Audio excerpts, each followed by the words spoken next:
rukunlar daha öndədir, daha öncüldür. İbadətlər üçün daha əsasdır. Aydındır? Daha üstədir.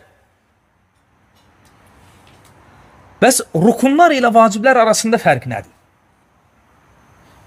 Kim deyər? Buyur.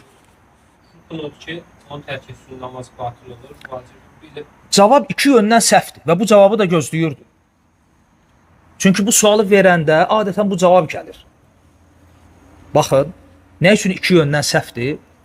Çünki mən sualı belə verdim. Dedim ki, rukunlar ilə vaciblər arasında fərq nədir? Qardaş dedi ki, namazda mən sual vermədim ki, namazın rukunları ilə namazın vacibləri arasında fərq nədir? Qaydada biz demədik ki, ərkanus salah, dedik ərkanul ibadət, ibadətin rukunları. Çünki rukun və vacib tək namaza xas deyil. Digər ibadətlərdə də var. Ona görə biz sualı ümumən verdik ki, ibadətlərdə rukun ilə vacib arasında fərq nədir?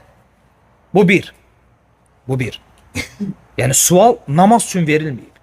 İkinci yöndən ona görə cavab səhvdir ki, biz sualı belə vermədik. Hətta sualı belə versək ki, baxın, sualı hətta belə versək ki, lap namaza xas eləsək sualı və desək ki, rukun və vaciblər arasında fərq nədir? Yenə də bu cavab tam yerində deyil. Niyə?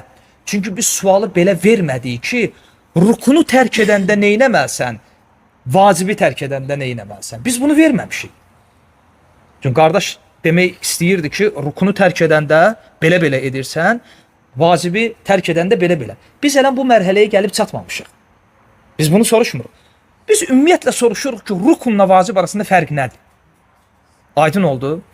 Rukunla vacib arasında fərq budur ki, rukun odur ki, onsuz ibadətin, ibadət adlanmadığı əsaslara rukun deyilir. Yəni onsuz ibadət əslən ibadət adlanmır. Buna deyilir nə? İbadətin rukunları. Rukun sözü nə deməkdir ərəbcədən bizim dilə tərcümədə? Yəni sütun.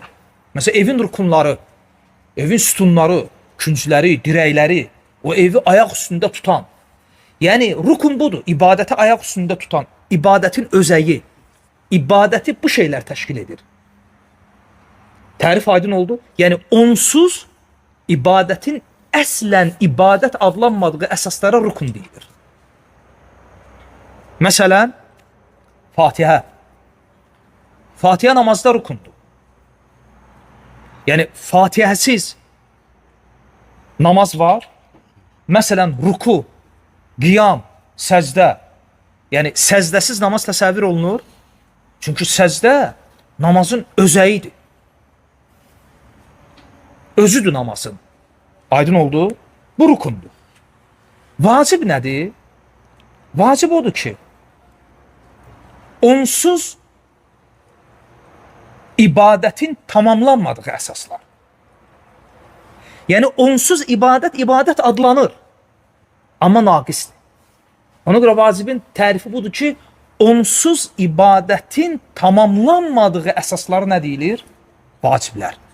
Məsələn, təşəhhüdə oturmaq, orada təşəhhüdə oxumaq. Bunsuz namaz adlanır? Adlanır. Amma naqisdir, tam deyil. Rukunla vaciblər arasında o fərqi daha yaxşı bilmək üçün, məsələn, ev misalını verək. Evə nisbətdə evin rukunları nələrdir, vacibləri nələrdir? Yəni, təmsili bir misal deyək də.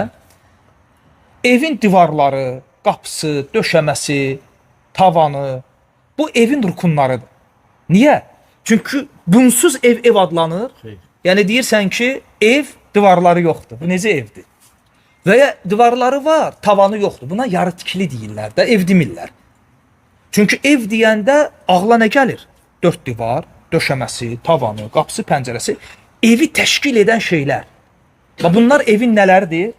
Rukunları. Yaxşı, evə nisbətdə vaciblər nələrdir? Onsuz ev adlanır.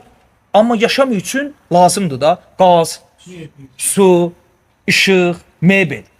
Yəni, məsələn, bir ev götür, evin içində mebeli yoxdur. Qaz, su, işıq, heç nə yoxdur. Ev adlanır, adlanmır. Ev adlanır. Amma yaşam üçün əlverişli deyil də, naqislikləri var. Düzdürmü? Və rukun və vacib ibadətə nisbətdə də budur. Elə bil ki, onsuz ibadət adlanmadığı əsaslar rukunlardır. Onsuz ibadətin tamamlanmadığı əsaslar da vaciblərdir.